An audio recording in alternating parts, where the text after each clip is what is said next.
With this information at hand, Sillard knew that he needed to tell somebody, but he needed some heavies on his side, someone who could both understand the concept and have enough social clout to get the information to the right people. Oof. So, Sillard set out for the magical land of Long Island. Hey, get the situation. We need him here immediately. Indeed. That's where the most famous scientist in history, Albert Einstein, was cooling his heels after he fled Germany years before. He's in fucking Long Island. Long Island. Can Why you wouldn't it fucking be? Why not Long Island? It's a beautiful place. What was that story you were telling me about what happened when Sillard went to Long Island? Oh, so at the time period, because my dad talks about it, because my dad, this is when my dad was a kid in Staten Island, and he was like, it's all farmland, Yeah. right? So you go, it was still farmland, except for the major city parts. Long Island was like a farm town. And so these scientists, this is back in the day before you could figure out, also they're trying not to let everybody know that they've rushed from Europe to America to reach Albert Einstein to ask him these highly sensitive questions about nuclear weaponry. Okay. And so they get to Long Island, they show up, and they're literally like, I don't know where the fuck he is. Yeah, They don't Sillard's got his some address. dude from Hungary. They just know that he's there. They know what to do. And they're like, well, okay, we're lost. We're here. There's some guy trying to sell me Stromboli, and he's also trying to detail my car. But, what do I do? What's a car? Are you asking? But then he's like, how the fuck did we figure out where he is, right? They're like, well, Albert Einstein's the most fucking famous scientist in the world. We can just ask somebody. So they found proto little dirtbags, like little kids playing in the street, just being like, hello, children. Do you know Albert Einstein? Do you know where Albert Einstein is? And like two little prototype Long Islanders going like, yeah, I know where fucking Einstein is.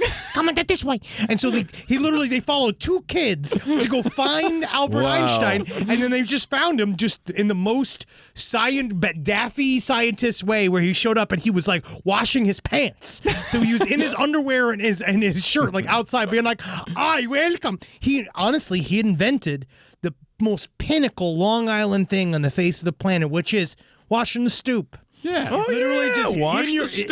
in a wife beater, which was an old term that we used for an A shirt. We call them A-shirts now, Henry. You're right. I'm wearing one A-shirt. right now. I wear one every day of my life. I've been wearing one and calling him a wife lover. There you go. Real nice. Well, when Sillard showed up, and these other scientists, Sillard showed up, he explained how a nuclear reactor could be made, and Einstein said something along the lines of like, oh, man, I never fucking thought of that. Oh, shit. God damn it.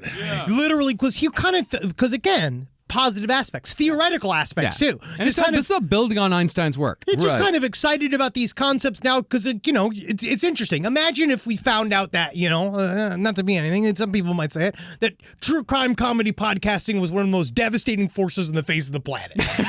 Sure. And if you told us that now, you know what I mean? Like, yeah. being like, it's about to destroy the Hulk and the whole thing. And we're like, I just wanted to do a show that we didn't have to pitch to somebody. Right, just to show that we could do on our own. Yeah. And so Einstein, Sillard, and a handful of other scientists sent a letter to President Franklin Delano Roosevelt in an effort to convince him to immediately start a massive nuclear research program to develop an atomic bomb before the Nazis could do so. And as soon as FDR read that, he jumped over his desk. Yeah, he did. Ran down the Yes, hallway. he did. He got in his little vulnerability chair and rolled out to let everybody know what was going on. You think it's fake. You thought it was You fake. don't think he's in a wheelchair. And it's You don't not think the only conspiracy theory I might believe. that one is like doesn't even make sense. That Why? is my main But why one. would he fake it? It didn't help him. Yeah, it didn't. They had to hide that he was in a wheelchair. Yeah, all the Sympathy. I don't think From who? Americans don't need. We don't like that in our leaders. Yeah. No at all. weakness can ever be shown. I feel like it might. I don't know. I think I might be right here. I do think he may have stabbed a pencil into his leg and not felt it. Yeah, I mean, that would be cool. Now, either these scientists were actively lying to themselves about what they knew about human nature, or they were showing just how little they understood people. But they reasoned that the creation of the atomic bomb would actually accomplish world peace. Sure. But in some ways it did. Yeah, I mean, they had the theory of mutually assured destruction. They figured that once countries possessed atomic bombs, then there would have to be a higher authority established to keep countries from using them, because we'd all blow up the entire world if nuclear war were to occur, and nobody was crazy enough to do that. Nobody is crazy enough to use an atomic bomb. USA. But if you look at like India and Pakistan, totally worked. They haven't killed each other yet because they both got the bomb. It's the Russians in the U.S. Simmering. I mean, that's the thing. Russians in the U.S. We would have had a land war without a doubt during the Cold War. We would have won that land war. Yeah, we would have won. Yeah. Maybe they still have the You Soviet just go Union. in the winter. They still have the Soviet Union. They were pretty tough. Yeah, don't go in the winter. Yeah, they're very, very tough, but they were there also is some- decimated. They were decimated by the end of World War II, and they We had our opportunity then. We had our opportunity had a real good then. chance of catching them with their pants down. Yeah. There is some truth. I mean, technically, this is 4 steps away from me saying we need to arm teachers. Yes. But there is some truth to the idea of if everyone is Well, armed with deadly force, then peace can be I assured. feel that is a philosophical point that one can argue, but so There's some far evidence. we're mostly we just shows that how many wars can be fought by proxy and in a cold fashion. You can get real creative. Yeah, that's the thing. Vietnam still happened. Korea still happened. Like We're Afghanistan doing it still, right now. Afghanistan, We're fighting Russia in a land war in Ukraine right now. both Afghanistan still happen. Could have been worse. Could have been worse. It could have been worse because we might not have gotten all that great music. But actually, again, going back to my earlier thing, we probably would have just used it during Vietnam. Well, that's the thing is that we will get into later about how the spies that were within the Manhattan Project actually prevented America from using nuclear weapons in Korea. We were just so excited. We were really jazzed about like it. when I That was get really big boo. It's like when I get a new pair of shoes. I want to wear them immediately. You just want to wear them on the rainiest, muddiest day possible and ruin them immediately. Yeah. Well, and the thing is that these guys did sort of foresee like the UN, which was there to, Oh, yeah, you need negotiate all of things. this We shit. need all this shit. We need a lot of new rules. Yeah, but the problem was that they thought that if nuclear war was abolished, because they thought that there would be this thing, this big, this gigantic organization that was going to abolish nuclear war because everybody had nuclear weapons, then all war would be abolished. There would never be a war again.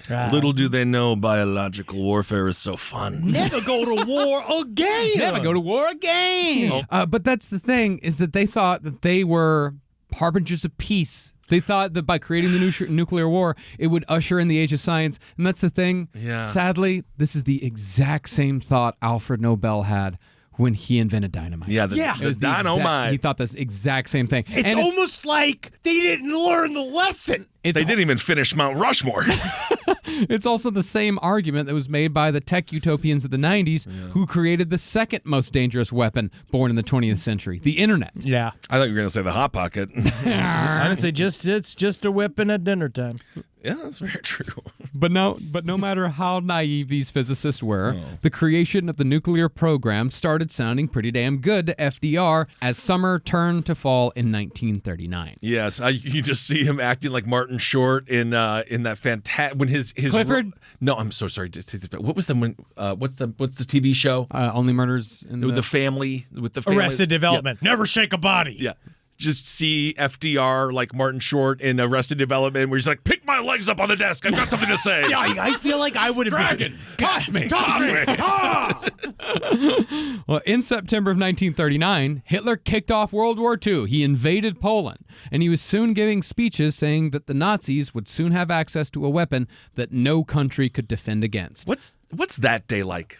Where you're just like, oh my God. Like the night before. Oh, yeah. Like, what is Hitler like? Is it like Glee? Is it Christmas? Yeah, I think is it that he total was. fear? Is it like, let's do a bunch of drugs? It's a lot of rocking back and forth because he was on a lot of meth. He was a weirdo too, and he was pretty weird. Yeah, that's the worst. The worst thing you can say about Hitler is a little bit of a weirdo. Well, with these speeches, the Allies assumed that Hitler was talking about the atomic bomb. And as it turned out, the assumptions were correct.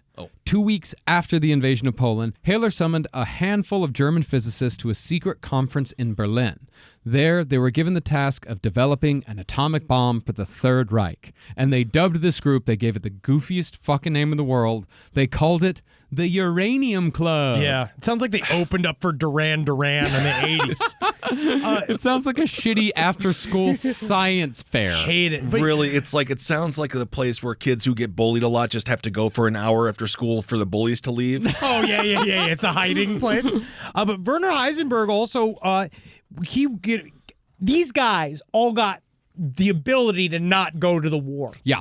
So Hitler had given I think it was like a small amount of passes, It's like 400 passes. They were exempt to go. They could have just faked bone spurs. But no, but it's very interesting. It was actors, singers, artists. That's people he handpicked, people he liked. Yeah. Right. Including a couple of Jewish people, because that is he decided was the thing. He can pick and choose who he wants. And then a lot of these scientists, other ones, they had to go fight.